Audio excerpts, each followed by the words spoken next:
fantastic. This is GT racing right now. He's got traction, he's got rid of the outside of both of them. Maloney!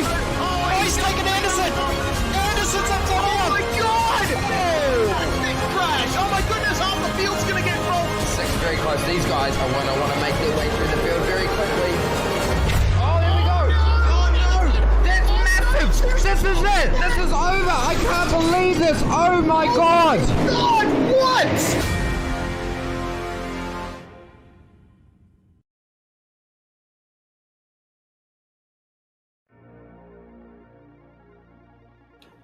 Well, here we are at Circuit de Barcelona, Catalonia for the Ozicar Formula Skip Barber Series here on Simspeed TV. Qualifying presently underway for our round number 2, and it's our typical format in Ozicar today. 2 races ahead of us, qualifying underway right now for race number 1's grid, then 1 lap qualifying for race number 2's grid later on. This is going to set the field for our 15-minute sprint, and this is the circuit, made famous by Formula 1 predominantly. Slight changes to one of the hairpins in recent times, but give or take, that's the Grand Prix layout, and that's what we're racing on today with the Formula Skip Barbers. A very long pit straight here, and then also, particularly in the first half of the lap, some very long corners as well. Here's what they're called. I don't normally hear people call them by these names, even on F1. I feel like it's turn 3 and 4 and 5, but there you go. There's the map if you want it, and a little bit of history on the circuit as well. So for all of today's racing on the broadcast, I'm David Haynes, and I'm joined by Jason Fewens. Jason, what are we expecting from this track? Good, clean, close racing, I'm hoping.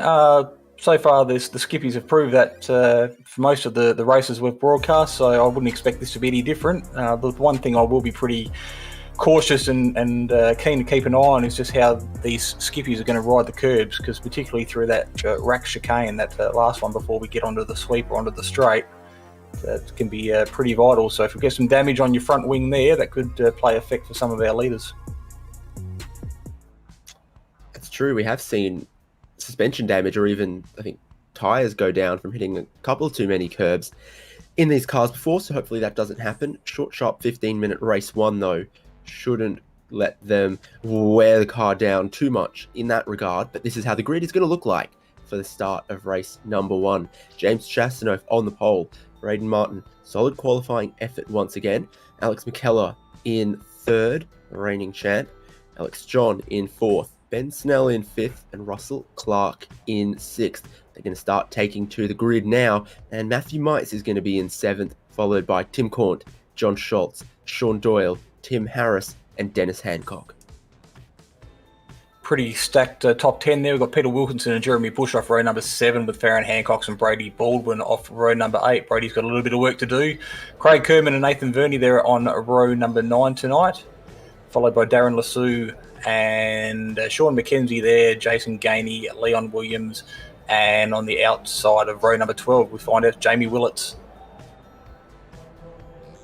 Sure do. Rest of the field looks like Ira Felberg, John Snell, Simon Dobner, Clayton Davies, Peter Bowling, Sean Carey, and Ash Knowles rounding up the rear of the grid.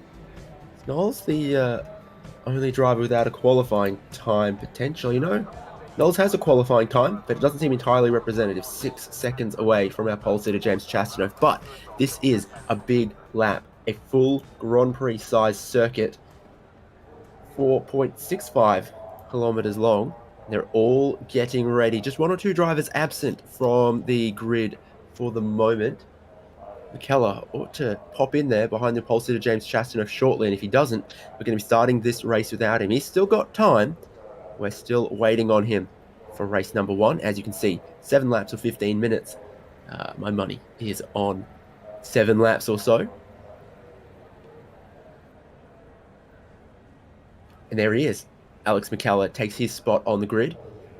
And I don't see many other drivers absent, so we should get our starting procedure and our lights shortly, and that's going to happen now. Drivers are revving on the pole. James Chastanoff is waiting, and he's going to get away and it's all very even in the top 6, as often happens. Look a bit further back for some of the action, some of the big moves, drivers moving off their line. Some 3 wide already. Knowles is already up into 29th, dropping the clutch cleanly and getting away well in a car that's got quite a tall first gear. It's going to be cold tyres for this long run down towards turn 1 and 2 and 3. The drivers are going to struggle here on the first lap. Some of them are going to take that as an opportunity. Some of them are really going to pace themselves early in this one. We've got some side-by-side here. Around the outside, that looks like could be Jettis Hancock on Tim Harris. Yeah, it's good to see locked Sean on lads. Doyle on Tim Court, actually, 9th and 10th. Forgive me. No, you're right. Good to see locked on lads there locking out the front row of the grid too. It's the first time I think that team's actually managed to do that, and as a result, the top split TV guys and the Milo guys found themselves in a position they don't normally, not normally used to. So Braden Martin getting the jump there over our pole sitter James Chastanoff. So he's leading the way halfway around this first lap, and looks like he's got some retribution to make up for after the last couple of races where he's put in some great performances, but just luck hasn't gone his way. So fingers crossed tonight he can turn that luck around and get himself some points on the board.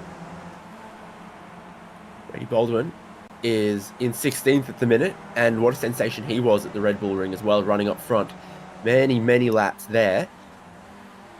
Now he finds himself right in the middle of a battle. Nathan Verney's leapfrogged him. And some others are thinking about it as well. This infield hairpin, what is it, turn 9 or 10? Something like that. A lot of overtaking can happen there if the drivers get a good run across the top of the hill and then slip into the draft down the straight. It's still a tight hairpin in the iRacing scanned version of the circuit.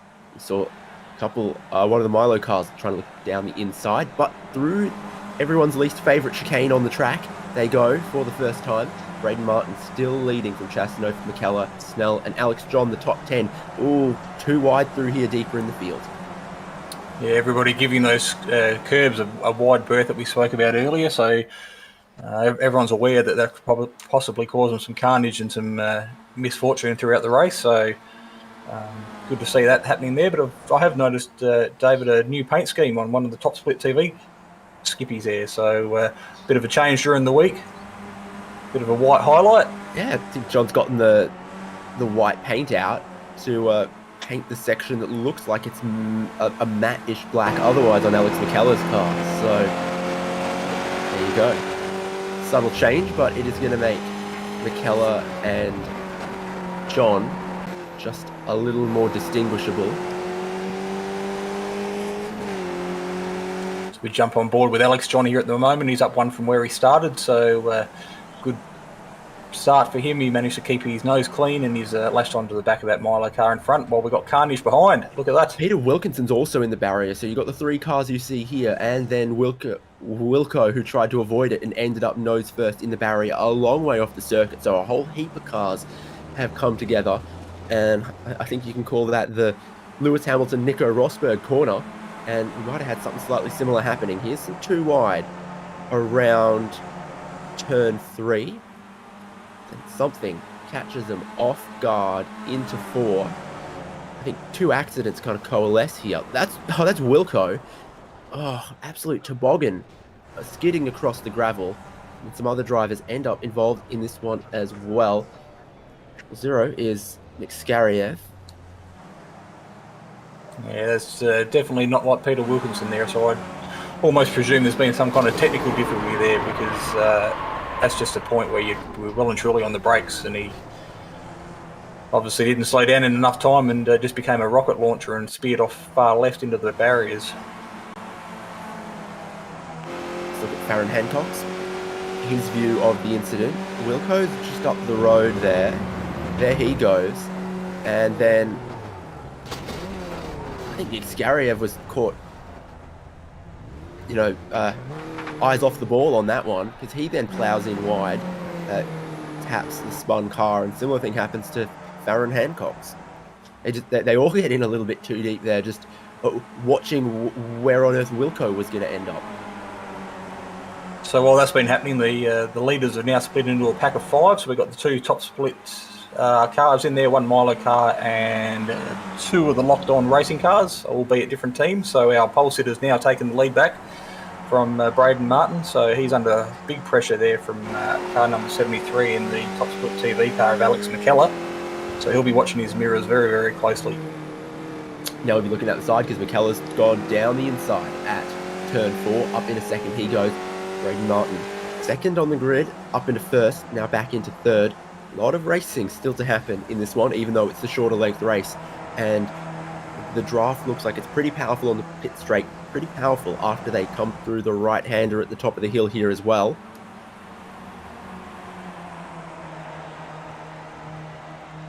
There's an off-track there on the exit of that sweeping corner on the left, so the guys are going to be very, very careful not to... you can see a couple of cars here in the background kicking the cones off, so I dare say they'll suffer that slowdown penalty at some stage. This is ambitious. A little too slow on the entry, maybe to make it work for Brady Baldwin. But he has actually taken a spot away there from Tim Harris, now behind Dennis Hancock in 10th place. So it looks like Brady's been another one of those drivers that's had the pressure packs out over the week. He's got himself a new paint scheme for this week, so whether that brings him any luck, we'll have to wait and see. Well, Chastity, leading the race, is going to take them all the way to the right-hand side of the pit straight, and then they all begin to fan across to the racing line. John Schultz, Sean Doyle and Matthew Mites are going to fan out as well, and Doyle's looking to take the place away, but he's the meat in the sandwich here, with Mites to his right, and with Schultz to his left. He's slotted on through. John Schultz might have also picked up one there as well. He's on pit lane. I think it's Russell Clark. Problems for Clark. Yeah, being a short race, we're already past the halfway mark, so there'll be no coming back from that. So he will have to count his chickens, count his losses, regroup and come back for race number 2, because unless there's minimal damage, I think his race is just about done.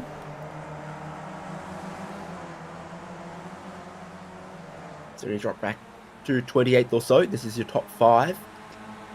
And McKellar out front, his teammate in Alex John in 5th, completing the sandwich. Look, Chastanoff, could he be any closer coming in towards the top of the hill here? I don't think so. Still looks like a pretty tight line from the both of them. Chastity thinking about the dive down the inside to take the lead again. Can Braden Martin, his teammate, following through here as well, potentially? No, maybe, no. And then a tiny bit wide of the apex for Chastanoff. He's going to always try to squeeze out Alex McKellar. McKellar is going to roll out of that one rather than try to keep his nose all the way to the right-hand side. Chastity to the lead. So we have Alex McKellar in a locked-on lads sandwich at the moment, with the boys sitting first and third. Very, very cautious. A bit of a curb hop there from Braden Martin, which was what we spoke about earlier, but he managed to get away with that without losing too much time. So he'll be looking to maximise any draft and any benefit he can get from sticking his front wing under the rear wing of Alex McKellar as they weave and swerve and try and get an advantage down the main straight. New lap, same thing. Chastity's leading him on a wild goose chase, left to right to left to right. He's going to end up trying to defend the inside. Oh, he might almost set up Martin to have a look at McKellar. Martin's a bit too far back, is he? I think so. And then Snell's locked the rears on his way in. Really had to stamp on the brakes harder than he thought as they checked up a little bit towards the apex. Further back, this is Harris and Baldwin and Dennis Hancock and Nathan Verney as well.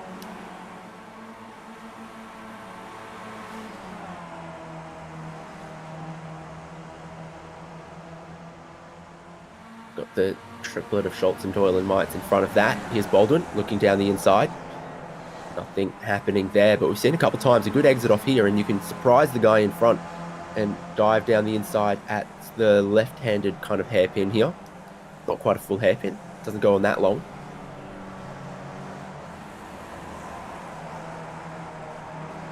Looks like a lot of respectful racing going on. Well, there's one of those sausages too. A lot of respectful racing going on throughout the field. So there's people are going too wide through a lot of these corners, which traditionally you wouldn't be able to do. But a lot of respect being shown, and as a result, everybody seems to make it through and keep going. So kudos to all the drivers out there at the moment. They're doing a brilliant job.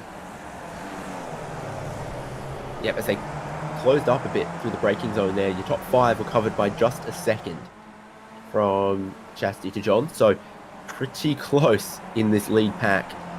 They're starting to run out of laps. I've just noticed how toasty the track is. 47 Celsius for a track temp. You might be really starting to feel that now, even though it is a short 15-minute sprint race. As they go on and the tyres warm up, they just get a bit more slidey. You see a bit more attitude and a bit more angle as they make their way through, particularly some of the faster corners. Chastity is playing the same old game. Look at them all the way to the right-hand side towards the pit wall. If he's going to make Alex go around him, he's going to make him go the long way around the outside. So the draft does benefit Alex there, and he gets the stream down into turn 1. So good move there from the top split guys. I'd expect James not to take that too lightly as he sticks his nose down the inside of this long right-hand sweeper.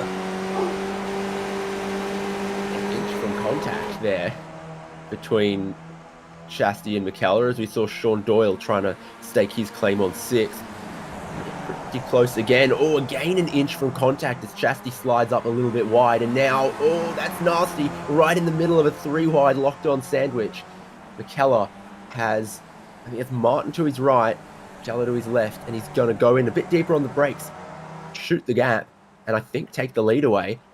Ben Snell looking a little racy, as you can see from the helicopter shot, and Alex John is just watching it all happen. There goes Snell with another more aggressive dive up into 3rd. I think he's sensed now's his time to start getting to the front of the peloton.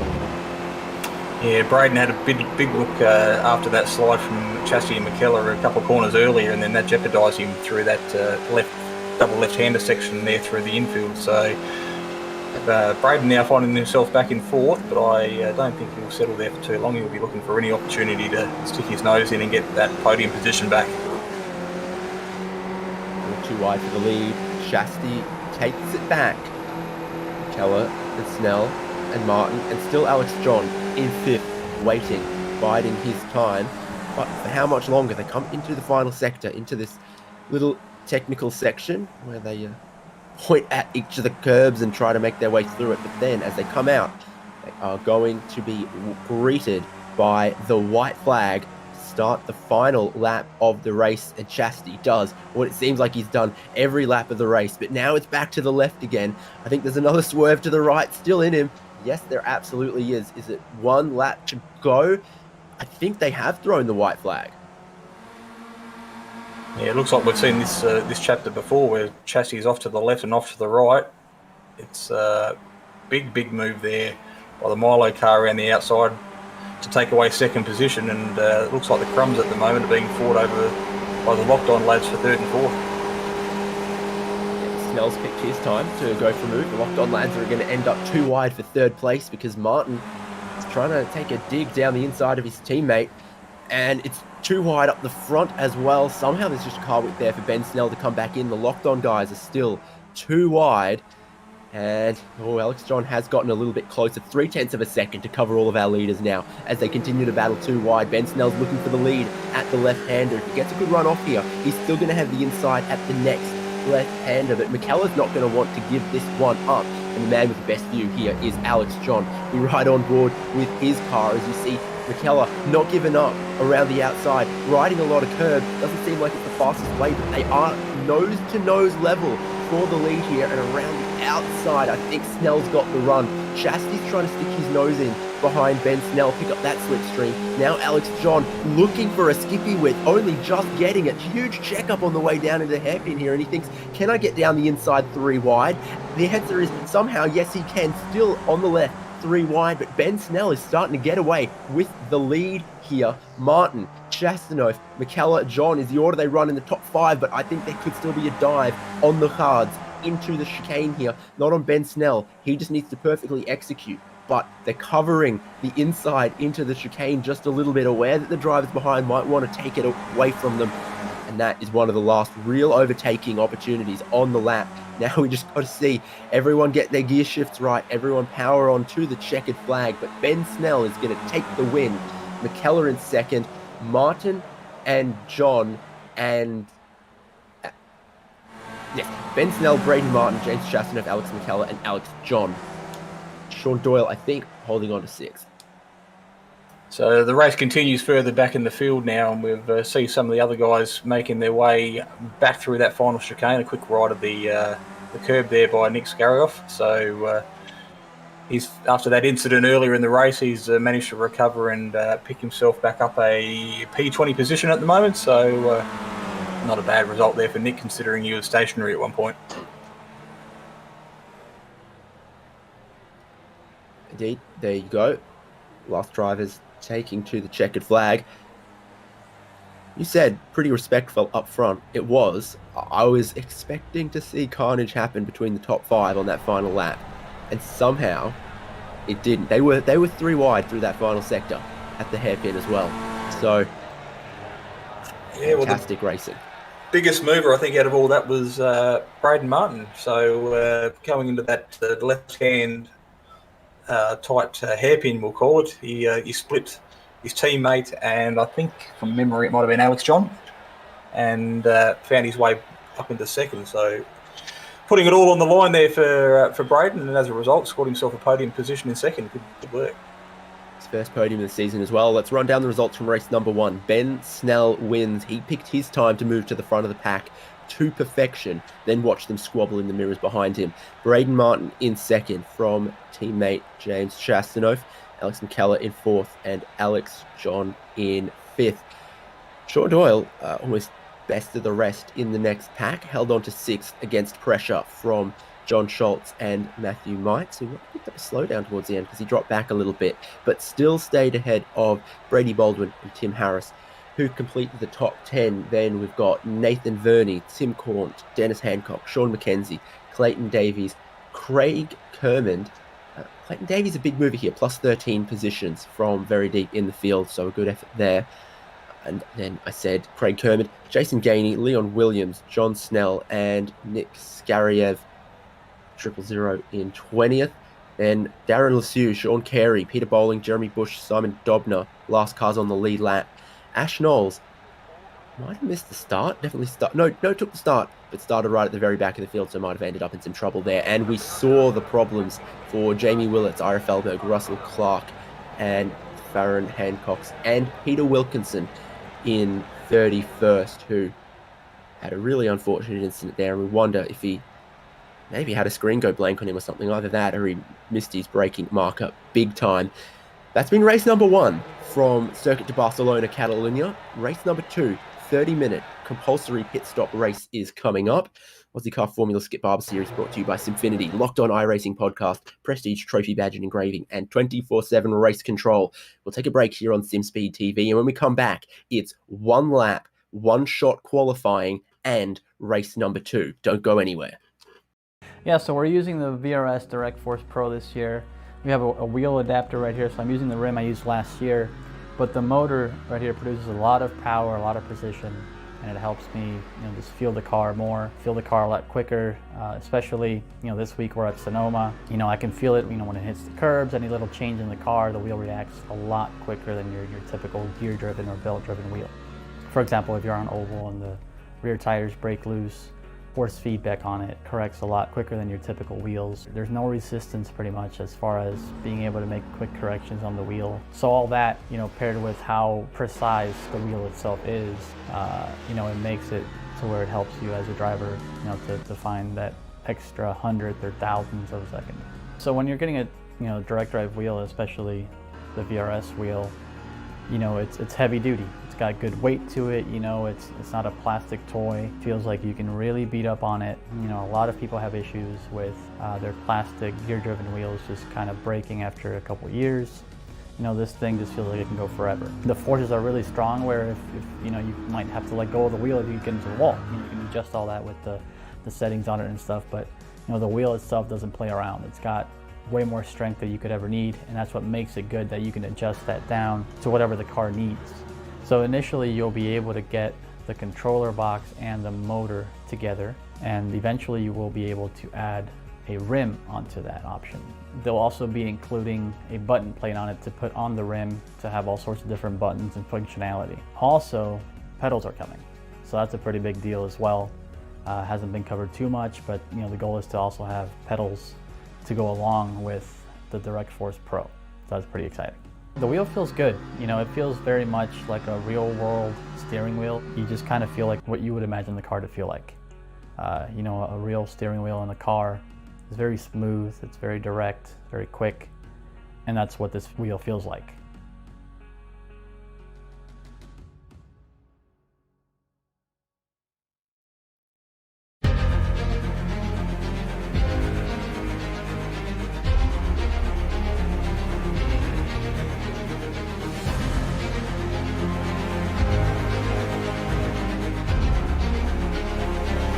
This is fantastic. This is GT racing right now. He's got traction, he's got rid of the outside of both of them! Maloney! Oh, he's taken Anderson. Anderson's up to Oh him. my God! Big crash! Oh my goodness, half the field's going to get involved. Second very close. These guys are want to make their way through the field very quickly. Oh, here we go! Oh no! That's massive! This is it! This is over! I can't believe this! Oh my God! God, what?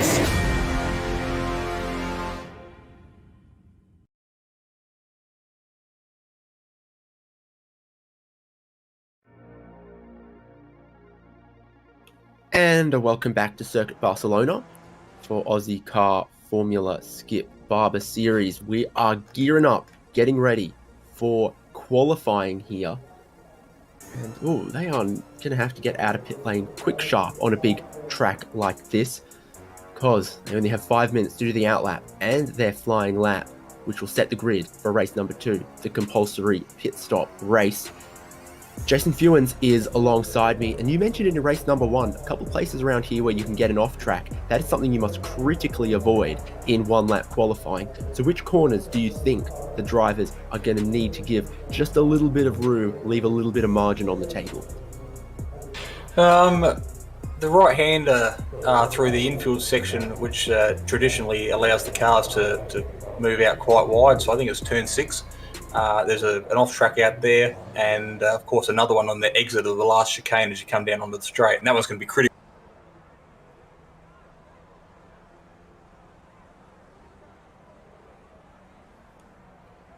Yeah, for sure. So 30 seconds or so away from the pit lane opening on that qualifying session. I've seen Braden Martin become a little bit of a qualifying specialist this season, methinks. So what can he pull out of the bag in this one lap qualifying again? And it's finally in race 1 able to convert it into a podium, which he wasn't able to do either race at the Red Bull Ring. Is that the monkey off his back? I think so. He's definitely been up there throughout the first race last week at the Red Bull Ring. He had an opportunity in both races to cement at least a top 5 finish, but definitely a podium in one of them. And just through circumstances that weren't necessarily of his own doing, he found himself with a fair bit of damage and had to retire. So he'll be glad to have that off his resume now, and put a podium on there. And from there, just look out. I'm sure he'll be keen to build on that. So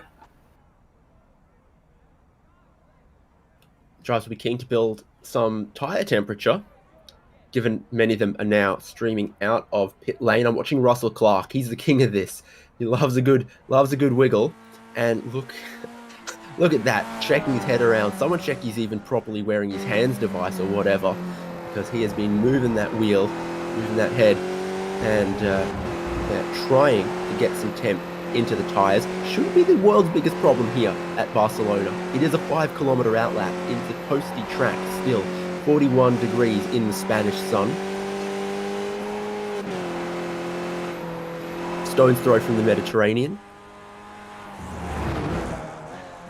we did mention earlier that it's become famous for these open wheelers and the Formula Ones, but also the MotoGP bikes race here as well. So a slightly different layout there as well.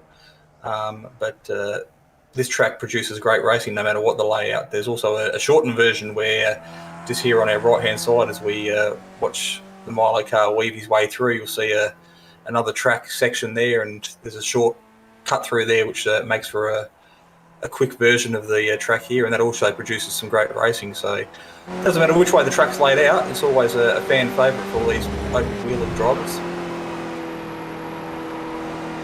still going for as much tyre temperature as he can get, Russell Clark, although it has calmed down a little bit, I think, since he exited pit lane. No such manoeuvres for Braden Martin. And like I said, pole for last race was about a 2:05. So, you know, if you even get close to that on your flying lap, you've got to leave pit lane, you know, within 20 seconds of pit lane opening and do a pretty quick out lap if you're going to fit in the time, because you look at that clock in the top left, if there's not 2 minutes, 10 seconds left on that when you get to the line to start your lap, you're not going to get time to finish it. So for Martin here, if he was 30 seconds later, he might be in trouble. So keep that in mind, that some drivers without a qualifying time might be because they, you know, had a spin or picked up an off track and went deep somewhere around the track. Others might be a case of they just didn't get to the line in time. Martin absolutely has. This would be Sean Doyle. He absolutely has. So they're starting their flying laps.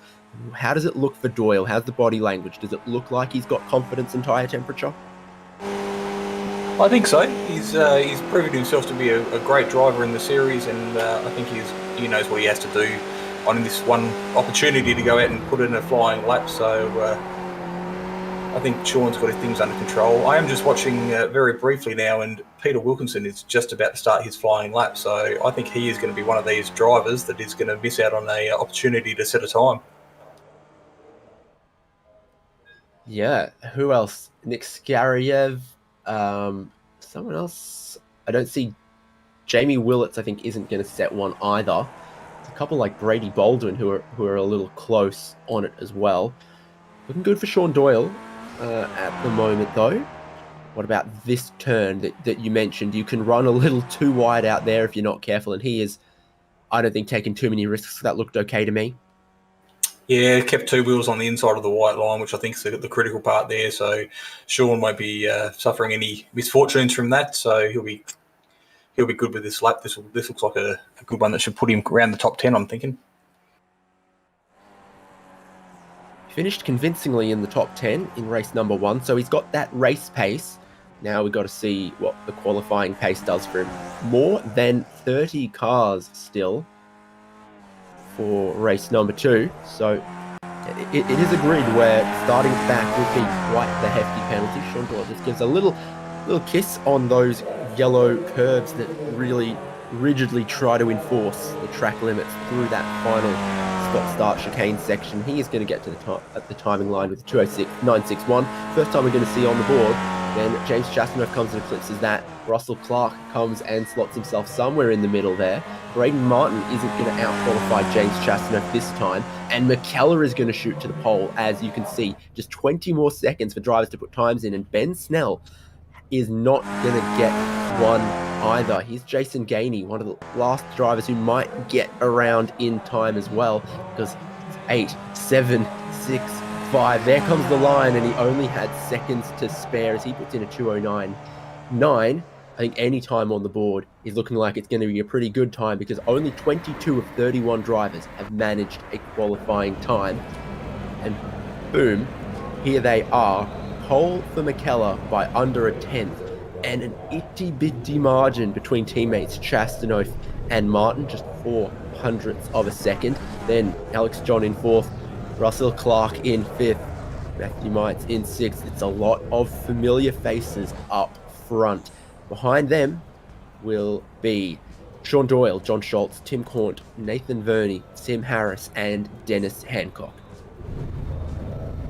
Running off road number 7 tonight, Jeremy Bush with the 2:08.665. Beside him, you'll find Craig Kermond, Farron Hancock, and Clayton Davis there off road number 8, with Ash Knowles actually putting in a good lap time. Instead of being off the back of the row, or back of the field now, he'll find himself off row number 9, and he has Leon Williams company. Jason Gainey in car number 27. He's partnered with John Snell on row number 11, Sean Carey and Peter Bowling.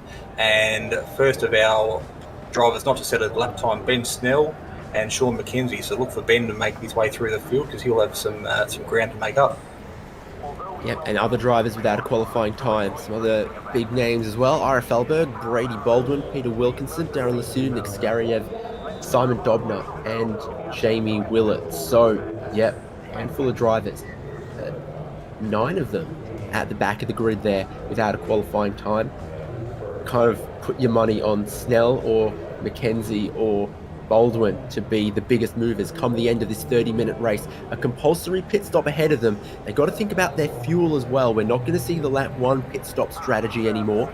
We're not going to see drivers run all the way to the end. Somewhere in the middle, they're going to need to come in because they're going to need some fuel, and they're going to need to change 2 tyres per the regulations.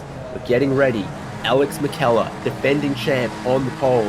Teammates in Braden Martin and James Chastain right behind him. The light goes green, clutches drop, the cars launch away, and Alex John has bogged it down a little bit, and Russell Clark is going to put some pressure on him. Behind that, Matthew Mites has had a good getaway, but top 3 oh so even as well as they come down towards turn 1. There's going to be a lot of 2 wide, and it's again going to be cold tyres for everyone on the grid. Yeah, a bit of pitter-patter and soft... Baldwin's around. Commentator's curse. Just so as I say, everybody makes their way through. Brady Baldwin finds himself facing the wrong way, so he has got a lot of work to do to catch up from there. I'm glad I threw out several names as potentially could be the biggest mover to the field, because Brady Baldwin has significant damage to the rear of the car. He's put it on the tow hook. It is not what he wanted at all, making it 1 corner into this race before having some dramas. McKellar has gone from the lead back into 3rd.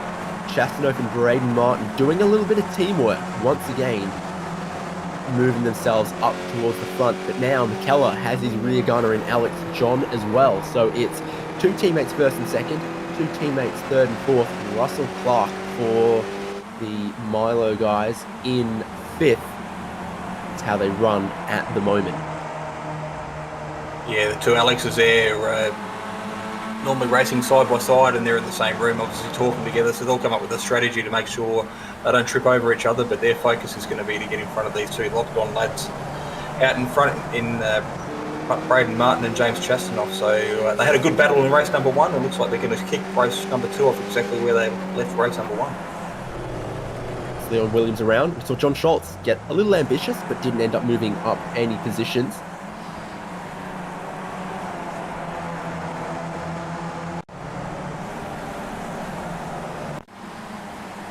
The replay to start. Looking for Brady Baldwin in the background here, and it's 3 wide, and I don't think he knows it. Immediately the suspension is broken. You can see one of the noses up in the air, one of the tires up in the air. The suspension just broken immediately as he tried to swoop from around the outside.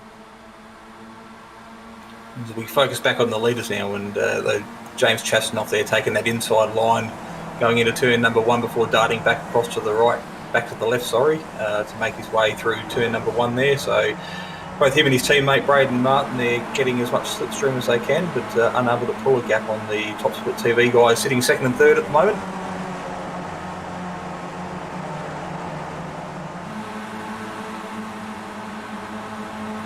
Ben Snell already up into 14th from 23rd on the grid, one of those big names without a qualifying time, and he is going to try to pick away more positions as the race goes on. Still a couple laps away from that pit window opening, and that's kind of interesting. It keeps our pack together at the start of these longer races, like didn't used to always happen. Chastanoff and Martin and McKellar and John and Clark have no easy out from this traffic. They've got to still work with it, still manage it, and maybe manage their fuel a little bit as well. Yeah, traditionally we saw a lot of people dive at the end of lap number 1 into the pits, but the pit window tonight opens up about lap number 5 and could probably go through to lap 9 or 10 depending on how you save your fuel. But of course with the new strategy, the undercut or the overcut plays a lot larger aspect of the race as it unfolds. So these guys here, although fighting for position at the moment, they'll still sort themselves out, create a bit of a split in the pack, and by the end of the race they'll find themselves back together again.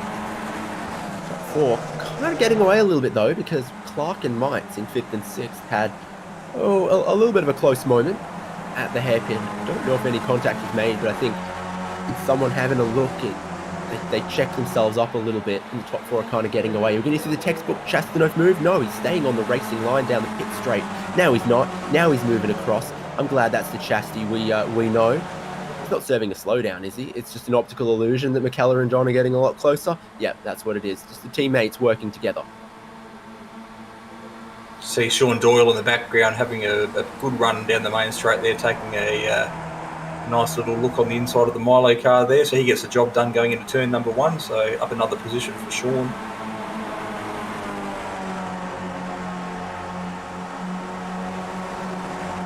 Yeah, he'll be looking at Clark and Mites. You can see this little gap starting to emerge between 4th and 5th because they're playing so nicely with each other.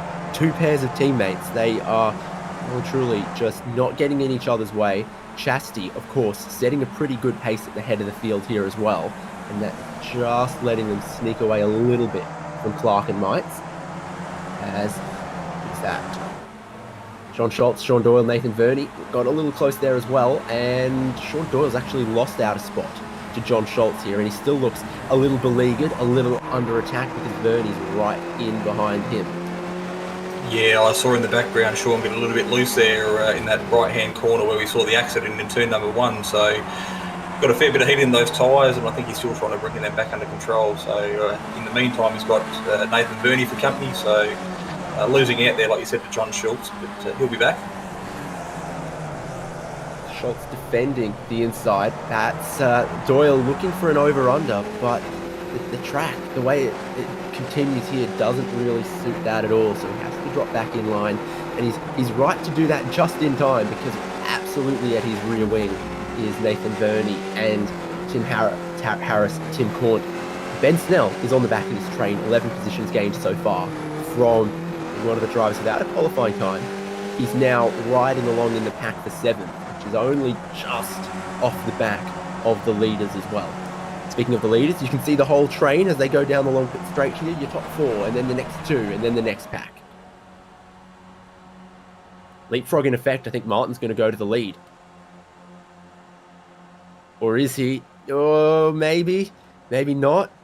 The answer is still maybe. Oh, that's a bit of conflict between the teammates. Both of them have got into turn 1 a little deep, and look at McKellar taking a big wide sweeping line that's going to try to give him so much speed through turn 3 and put pressure on them at turn 4. Got Peter Wilkinson on the pit lane. Does that mean the pit window is open?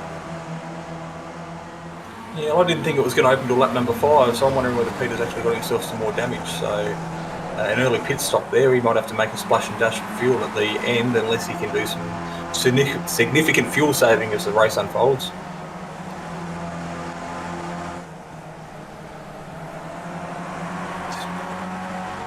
Find out. All the same for the top 4, but Clark and Mites have managed to just get back into the slipstream here. So that's good work by Russell Clark. Probably also good driving by Mites to recognise the pace and say, let's move up. Let's hitch our wagon to the next locomotive. Yeah, the two Alexes there sitting in 2nd and 3rd, looking very, very hungry to take away that position from Braden Martin at the moment. So Chassis looks like he's got himself a little bit of a buffer, just 0.3 of a second. But like you said earlier, the top 4 definitely running away with it now. A bit of over a 1 second gap back to Russell Clark sitting there in 5th. So at the moment, the race is on for the podium between these 4 drivers. And it'll be interesting to see whether one pits, whether all 4 pit, or whether there's going to be a break-up of strategy. You have to imagine that they're thinking about the team game still for both pairs of teammates right up the front here. They've got that in their pocket. They can pit at the same time and do something different and try to cause a surprise. Martin looking very vulnerable here. So what is McKellar going to do? Oh, he's almost going to get across into the slipstream of Chastanov. Chastanov inadvertently helping out the competition there. Immediately slots back to the left, put the slipstream on Martin, but McKellar is down the inside with his nose in front, and this might throw a cat amongst the pigeons as it breaks up the nice teammate pairings. Speaking of teammates, we have Ben Snell and John Schultz here going side by side into turn number 1 too. So we spoke about Ben already from position 23 at the start of the race, now up at the top 10. So He's a man on a mission, so he'll be looking to pit relatively soon, I would think, and come out with some clean bit of track and make his way forward as he has done so far in this race. Let's look at Martin in third. Track has just gotten hotter and hotter as this race has gone on. It's back up to 44 now. It was closer to 40 during qualifying, and I think by the end of this race it could be almost back up at 47 or so again. It's a hot track.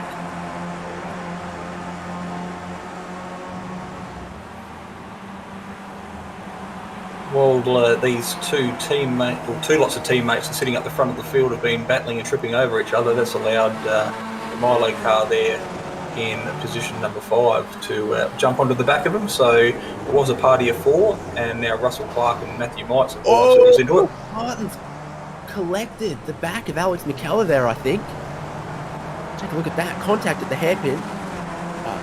You would have thought avoidable. We caught it at just the right time or the wrong time, depending on perspective. Take another look. So this is rear end from McKellar, who was up in second. Has he been thinking about setting his pit stop, thinking about his fuel or something, and just had a brain fart and missed the braking zone here for Martin? Must be, surely, because that doesn't look pretty at all. No, that was a big dive down the inside, and like you said, he might have been thinking about other things, but he was on the radio very quick to Alex there to put his hand up and apologise. So Braden realising that he made the mistake there, and obviously quick to admit to his errors there. So unfortunately, that puts both of those guys right down the back of the field. So gives an opportunity for Russell Clark and Matthew Mites now to fight for the podium, whereas a lap ago they weren't necessarily looking at that opportunity. So Braden Martin, Ashley Knowles, Shamie Willits on the pit lane right now. And Chastanoff, 2 seconds lead from this, which is Alex John in second, Russell Clark and Matthew Mites. This has put Sean Doyle up into 5th. Ben Snell is up into 6th, plus 17 positions gained. We haven't even had the bulk of the pit stops yet.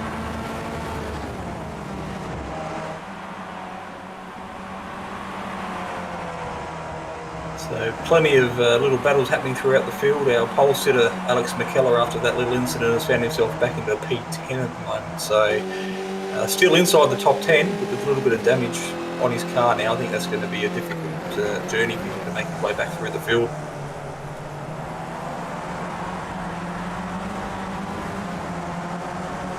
No doubt. Lucky for him though, it's only 8 seconds off the lead, and he might be able to stick with that pack.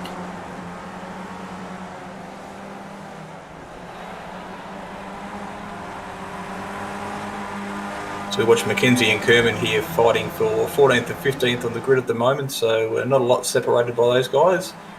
They are some of our drivers yet to pitch as they make their way through this final chicane, avoiding those dangerous yellow sausage curves we keep mentioning as we see a big convoy of cars make their way into the pits. Oh no, gotten into each other on the entry to pit lane here.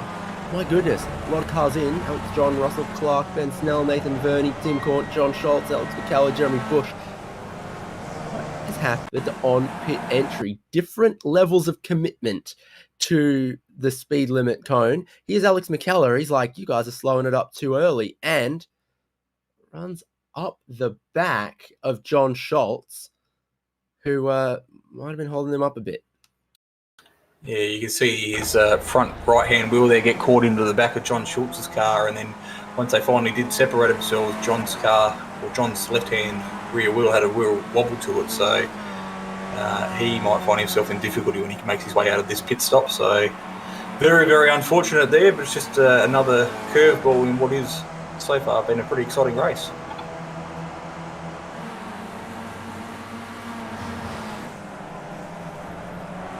Schultz is taking a long stop at the minute, and I don't know if it's for repairs or because he's been done for speeding on pit lane. Maybe he was pushed up to speed right at the commitment there, but it has wrecked the race for Schultz.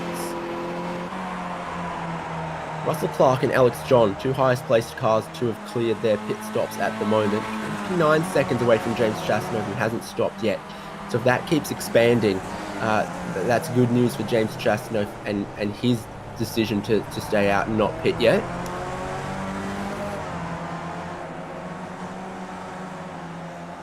So I think that's Sean McKenzie we see there losing a couple of positions through the infield there in that Ozicar Racing team there. Very, very prominent colour scheme that they've got in the red, white and blue after debuting the new livery last week.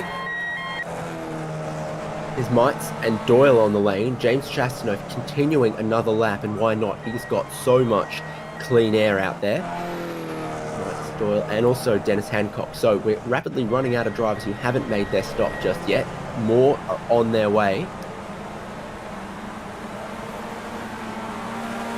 Yeah, pit lane looking pretty busy there at the moment with about 7 or 8 different cars sitting there taking their fuel and their compulsory tyre stop as we jump on board with Russell Clark, now finding himself back into P5. Yeah, Clark and John have made their pit stops, and you can see that they've blown by Matthew Mites as he's rejoined the race. So this could be the battle for the lead, were it not for the fact they've dropped another second and a half to Chastity. So his plan of staying out is building him even more time, even more margin. They're trying to get around Jason Gainey, who hasn't stopped yet. That pushes Clark to go down the inside at turn 4. Narrows his entry a little bit, not a real problem, but it does keep Alex John right behind him. It's the 07, the 77 and the 27.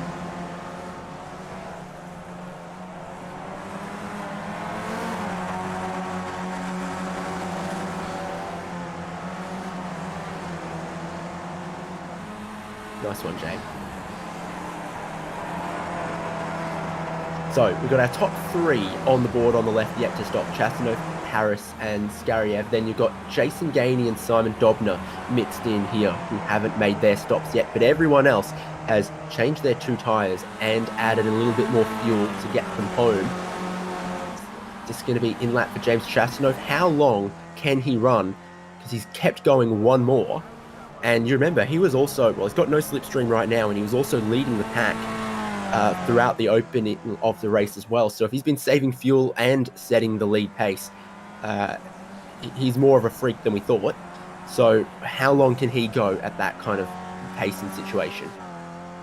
As we look at Nick Skariev now diving into the pits in position 3 all the way up from P29. So if he makes this pit stop nice and clean without any incidents, he will come back out in a position where we can see his true speed and his true pace. But at the moment, up 26 spots through the pit stop window. So a little bit of screen time there for Nick. Good to see him out on the track running with the boys. Pit lane speed limit's 80 kilometers an hour here at Barcelona, which actually makes it one of the faster road course pit lanes of any track on iRacing. Pretty quick, that pit lane. And of course that reduces sort of pit lane delta. Craig Kerman and Sean McKenzie here going side by side into turn 1 to see who's got the biggest brakes on them at the moment. It looks like Sean McKenzie wins out this little battle.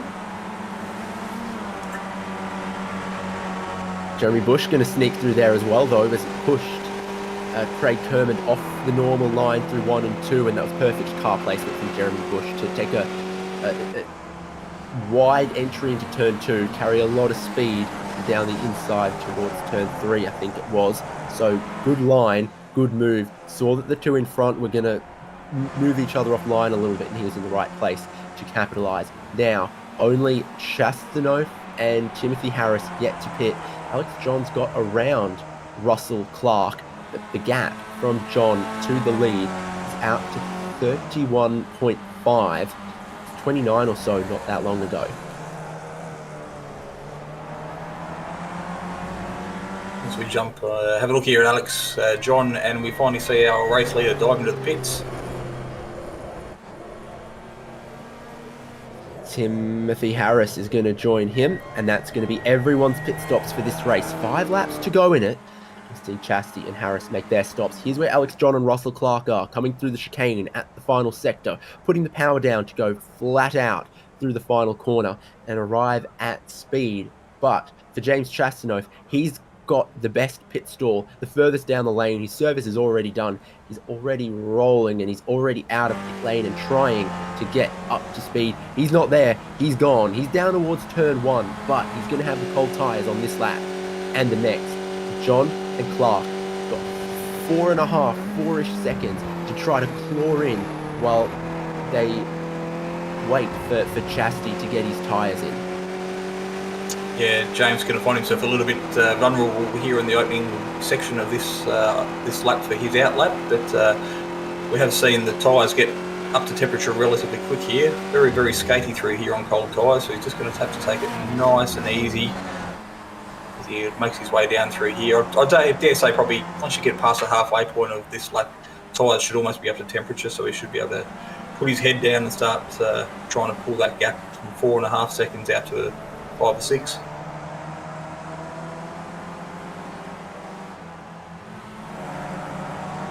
Chastity leading, and you can watch the gap start to evaporate a little bit on the timing tower. Snell and Mites battling over 4th and 5th. Ben Snell has cleared his pit stop, come from the back of the grid. He's up into 4th place, 19 positions gained.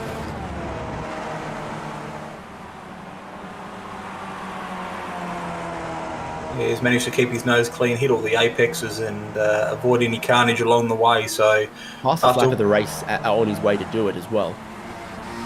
So after what was potentially a disastrous qualifying session, he's turned lemons into lemonade, as they say, and finds himself well and truly secured inside the top 10 and even top 5 at that point.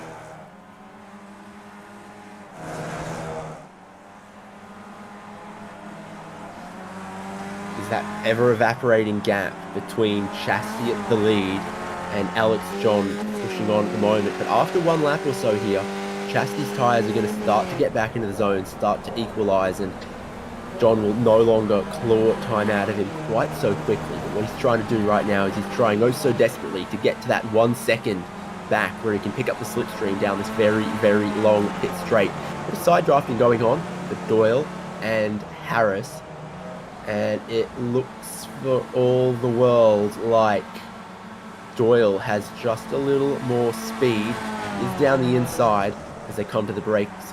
He leaves plenty of room around the outside for Harris. He's going to let Harris take this switchback line through 1, through 2, and maybe have a big run of speed through turn 3 here. Not done just yet in the battle for 6. Yeah, very hard to make the move around the outside of turn 3, so a smart decision from Harris there to duck in behind Doyle and try and benefit from any slipstream he can get. He's going the long way, very seldom works. John's also got a new bit of chrome on the engine cover there as well. Is that the heat shielding stuff dissipates the heat or whatever? No, it's aesthetic on the rear there, but it is shiny.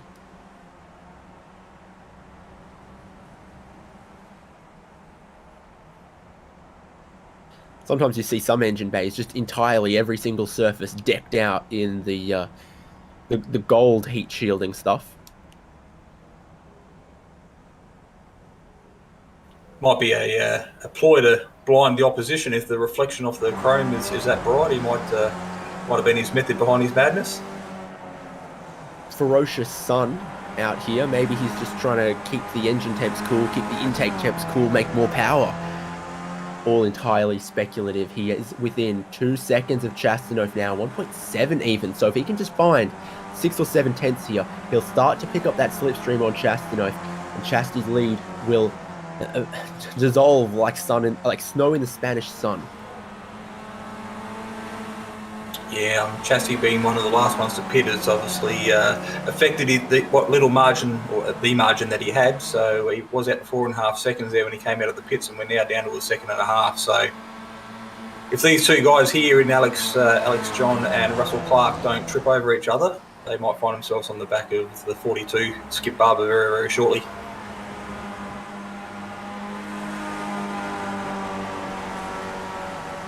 pretty clean and tidy into turn 1 there. Clark was in this situation in race 1, remember, where the top 4 were getting away, and he put the hammer and tongs down and caught them, hitched himself to that wagon, and that gave him some good rewards in race 1. So he's now the attack dog for this 2-car pack to try to catch Chastity. 3 of our most competitive teams in Aussie Car Formula Skip Barber Series, each with 1 dog in this fight.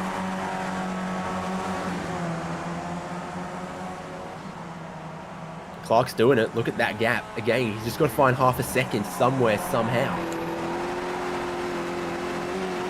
Well, I think Clark's proven he's got it in him to do that. So James sitting out there at the moment, bit of a sitting duck. He's got no one to work with, and if these 2 guys in Alex John and Russell Clark work together and slipstream each other, that's going to be their biggest benefit to catching the back of James.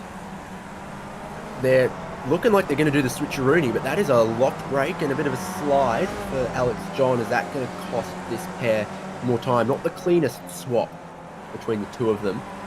And, you can see in the final sector here, but also around at the turn 6-7 chicane, these giant yellow curves. Braden Martin saying that he had suspension damage when he came into the hairpin and hit Alex McKellar. I think he might have hit some of those yellow curves around earlier in the lap, potentially put some damage on the suspension there. Speculation here. But he says when he put the brakes on, the suspension was gone and he just couldn't stop it. And that's why that front left was locked up from the minute he put the brakes on, and he was just a missile trying to avoid Alex McKellar, but couldn't in that situation in the pack. Now here's a clean swap to put Russell Clark back in front, and not this lap, but the previous lap, fastest lap of the race for Russell Clark. So it is kind of working, but they're running out of laps with just 2 to go now that we've started this lap. Yeah, we're getting down to the business end now, so there'll be quite a few little... Low downforce spec for Mackenzie there as he barrels down the pit straight with no front wing elements on. Where has he lost them? From hitting someone else or from hitting a curb? Yeah, sorry about that. I had a microphone error, but I don't think we actually picked up where he lost that during the track. But the rest of the front of the car looks okay, so it's only that front wing, so I'd suggest it's probably curb hopping that's caused that damage. So, not convinced him not to fight in this. Can you see your own front wing from the... I think you can kind of see that if you've knocked the front wing off from the driver's seat. You can see just the end plates, I feel like. Up front, 1.4. Oh, Russell Clark is oh so close to getting within that draft. They're not swapping in the middle of the lap this time either. John not close enough or not feeling ambitious enough to try to take the second place away from Russell Clark just yet. Letting Clark be the locomotive, be the mover here. 1.3. He wants to be in that slipstream on the pit straight, but he's running out of corners and time to make it happen. If he can get to that slipstream on the pit straight this time, he can do it. There's how you lose a front wing. Yes, just lucky souvenir for a lucky fan, I guess. I'm watching his straight line speed, the peak speed we've seen from Russell Clark previously in this race. Oh, apparently he's got it back. Oh, well, that's one way that you could do it, apparently. Is he in the slipstream? Is he closing? The numbers say no, he's slipping further back. Chastity has not succumbed to the slipstream yet on the final lap, and that might just be his saving grace. Bit of cloud cover out here as well now for the final lap. The track's still baking hot at 43, and the battle still baking hot, because you think John's going to be patient now on the final lap, that Clark has struggled to catch Chastanoff in time? No, I don't think so. Every man for himself at the moment, so Alex John's going to try and find a way around, whether it be do a dummy or take the long way around like we're watching now through this sweep, but this puts him on the inside for the next corner, so ballsy move, but smart move nonetheless, because he's got a track position now for this left-hander, double left-hander. Yeah, well done. That's racecraft. He's gone in really hot around the outside, gotten to the inside, parked it in front of Russell Clark on the exit. There's nothing between them. Absolutely no car length whatsoever. If he's not careful, Russell Clark will lose his front wing for the second time, and maybe it won't magically pop back on that occasion. But you can see this has given Chastanoff 1.6 seconds. This is what he wanted to see in his mirror come the final lap. These two tried their best to catch him. Now that they've given up on that idea, they're battling amongst each other for second and third. Final steps on the podium. Clark thought about a Hail Mary down the inside. He thought about absolutely sending it. He hasn't been able to do it. He's going to look for an over-under here. Not going to happen. Chastano from second on the grid is leading. Alex John from fourth on the grid is in second. Russell Clark from fifth on the grid is in third. But Ben Snell from 23rd on the grid is up in fourth. And he's not that far behind them either. He can see them. He's so close as well. Chastity just got to negotiate one more curve.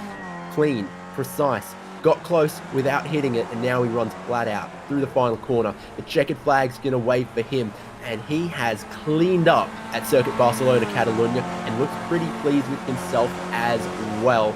And, close between Clark and Alex John there. Alex John's done it. So how did Clark lose out?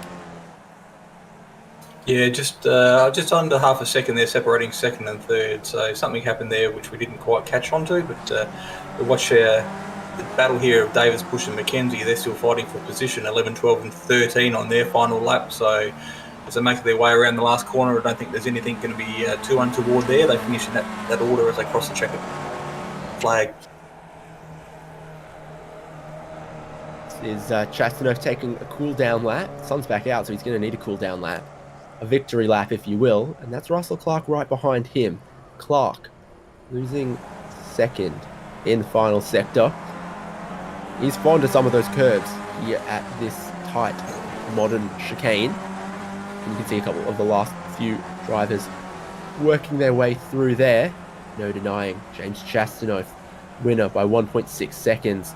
Just ran it long and managed to hold on the colder tyres later in the race. John, Russell Clark couldn't catch him. Ben Snell finishes just 7 seconds off the lead. Matthew Mites, Sean Doyle, Nathan Verney, Tim Harris, Tim Corn and Dennis Hancock complete the top 10. So we jump over into position 11. Great drive there from Clayton Davis. He was a hard charger in race number 1 and doing a good job to finish just outside the top 10 in race 2. Jeremy Bush followed him across the line, and he had Sean McKenzie and Farron Hancock there for company as well as they crossed the finish line. Ash Knowles and Alex McKellar back in P16 after starting off the front row of the grid. Ira Felberg in 17, Jason Gainey and Jamie Willis in 18, 19. And rounding out our top 20 tonight is John Snell, 1 minute and 8 off the pace. Look then at the rest of the field. Simon Dobner, Darren Lesueur, Craig Kermond, Peter Wilkinson and Peter Bowling, the last driver on the lead lap. I call this retirements, I think, this many laps down for Nick Skariev, Braden Martin, Leon Williams.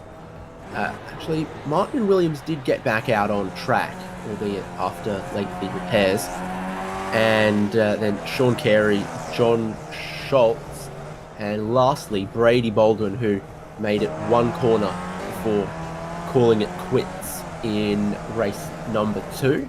A couple drivers out there still doing their cool down lap. But quickly, give me a thought about the style of racing we've seen here at Barcelona.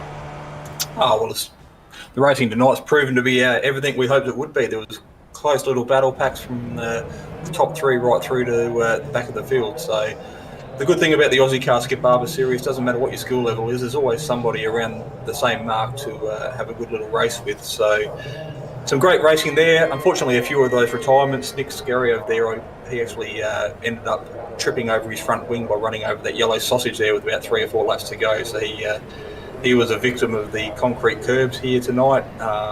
So that was something that the drivers were very, very aware of. They had plenty of chances in practice to learn about that, but unfortunately Nick Cummings succumbed to that tonight. So apart from that, great racing. I know the Spanish do spicy ham, but they have done some spicy sausage here at Barcelona. Let's grab our podium. Oh my gosh, they've all filtered in a hurry. I was looking at only James Chastanoff, and then suddenly they all hop on across. So let's go Russell Clark to kick things off. 3rd place in the feature race for you, Mr. Clark. You're doing a good job catching Chastity, but you just couldn't get there in the end, and then it became a you and Alex John battle.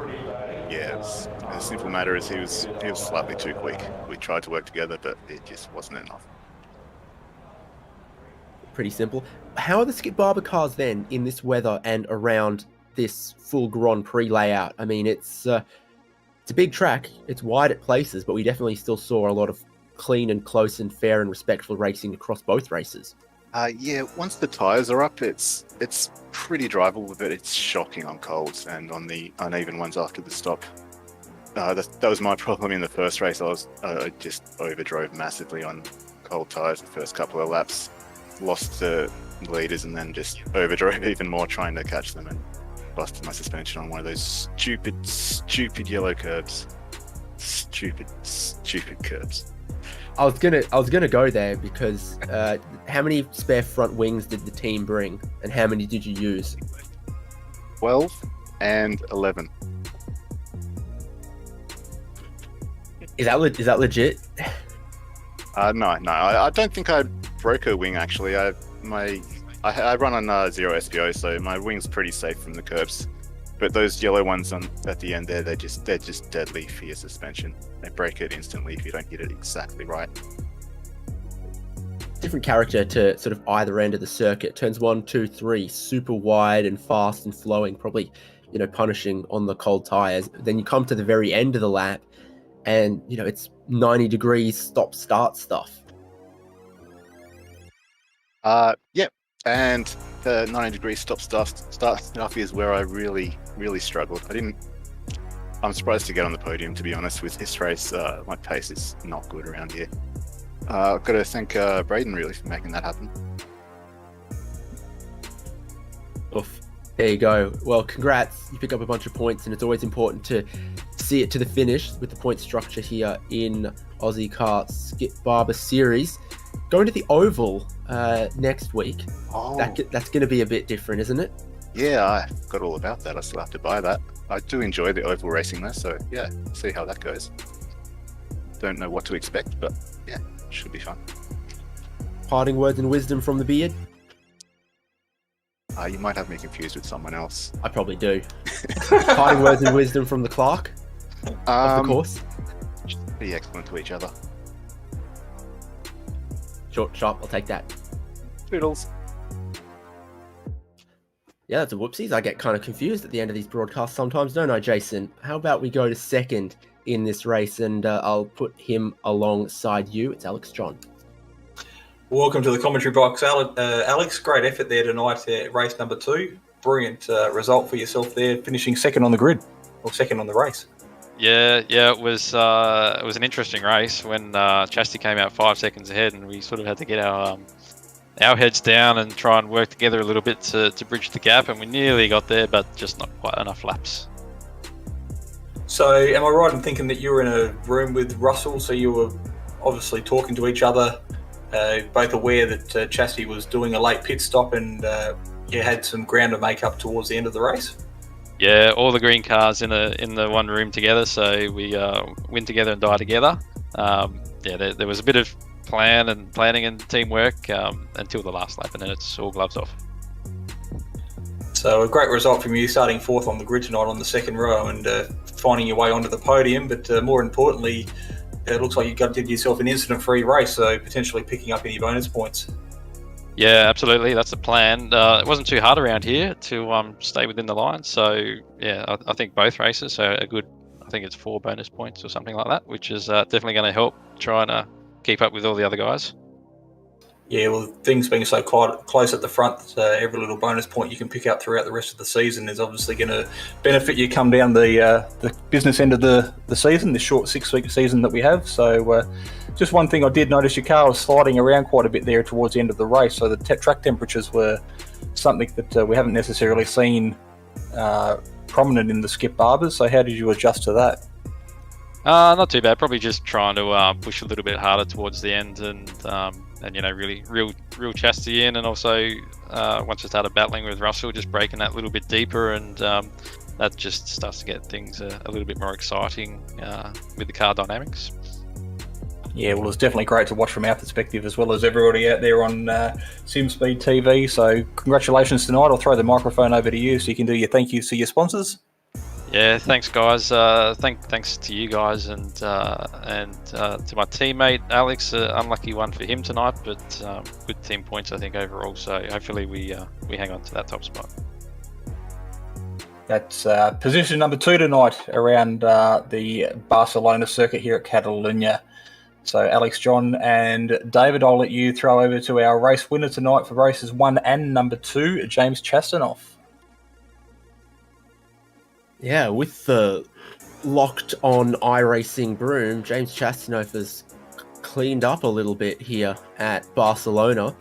Tell us about, your race there. Obviously, a lot of the time at the start of both races spent, in the pack, trying to manage and work with the pack. Yeah, thanks, guys. Yeah, I mean, you try and get the lead, but everyone's hopefully going to be calm about it, and then you're just sort of pushing hard, but not too hard to sort of ruin your own race. You don't over push it. So, yeah, no, it's tough, and it's a bit of a shame what happened to Alex as well. I reckon it would have been a pretty good battle between probably the whole group.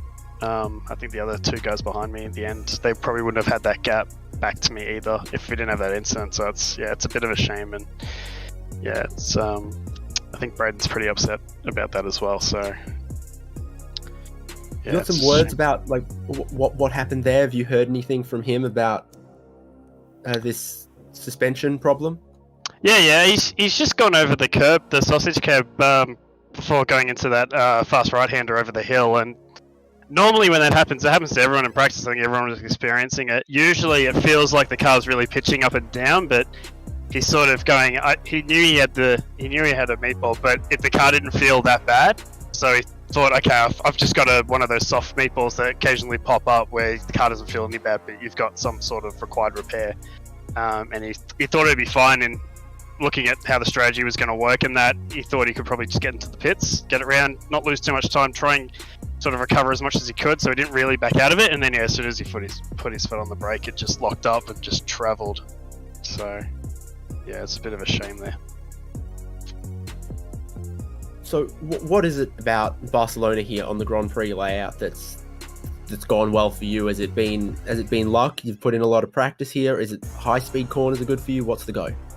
I'm not too sure, to be honest. Usually a more tight, smaller technical tracks what I sort of prefer to race on in these cars. So I'm not exactly sure. I don't think anything's really changed this track from any of the other previous ones, especially last season as well. With a lot of those Grand Prix circuits, maybe I've gotten a little bit better at these circuits over time, and I've been able to adapt. I have had a little bit more time to be able to practice, so maybe that's it. But I think it's just more how the race sort of unfolds and where you end up towards the end and other incidents. I mean, I think that's pretty much what's sort of decided this race result as well. It's sort of what happens in the race with everyone else, and then trying to just do the best that you can with what you've got. Sea of green up front in a lot of these races. How important is it for you to have had a teammate amongst the fight there? Oh, it's really massive. It really changes your mindset. It takes a lot of the pressure off. I think I say a lot of the time. I feel like I'm a bit bullied by the green cars, especially when you're leading or you've got one of them in front of you, and you're just thinking, okay, do I make a move here, knowing full well that there's about 4 of them right behind you, waiting to pounce as soon as you make a mistake or you get a bad run out of a corner. So just having someone else there to be able to sort of manage, especially right at the front as well. It was a shame that we never really got that opportunity at Red Bull Ring to really pull that off. But yeah, here tonight, both races, both of us up together, were sort of able to sort of cooperate a little bit earlier on in the race and try and position ourselves a bit better later on. Well, Everything you've learnt from Barcelona, throw it in the bin because we're going to Dover next week. How do you think you're going to go there? I'm going to try and back up my first win with the Oval. So I think that's a little bit more of a circumstantial race as well. You kind of just got to get up to speed and make sure you're near the front, and then just hope things go right and hope you pick the right strategy. But yeah, pretty hopeful. I'm kind of keen to get back into the Oval as well. I really enjoyed doing some Oval racing, so these cars actually do it quite well, surprisingly. So yeah, it should be a lot of fun.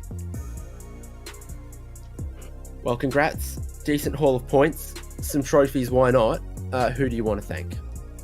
Thanks first first and foremost to Locked On Racing Boys, sponsors Brewster Coffee and CD Cinematography. Big thank you to you guys for putting on a show. Thanks to my mum and dad who are probably watching this either now or a little bit later on. Thanks to the girlfriend who sometimes tunes in as well. And special thanks to you guys too for hosting everything, Hainsey and Hollywood. Yeah, good. The two H's. Good team. Rightio. Cheers. All right, thanks guys. A little bit of cheekiness there from race winner and race 1 and 2 tonight, James Chasanoff. So great result for him here tonight in sunny Spain. And like you said, David, we're off to America next week. Jump on that plane for this one round that isn't part of the European vacation, off to the short circuit of Dover.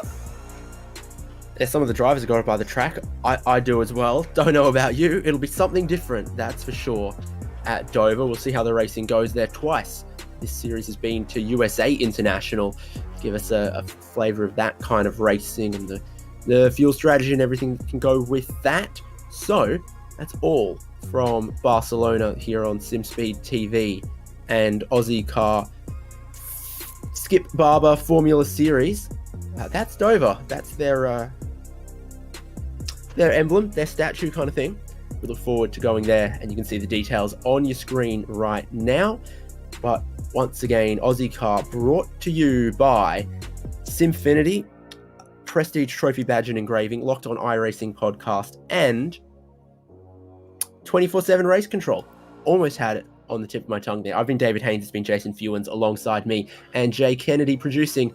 We'll see you around next week here on Simspeed TV. Thanks for watching.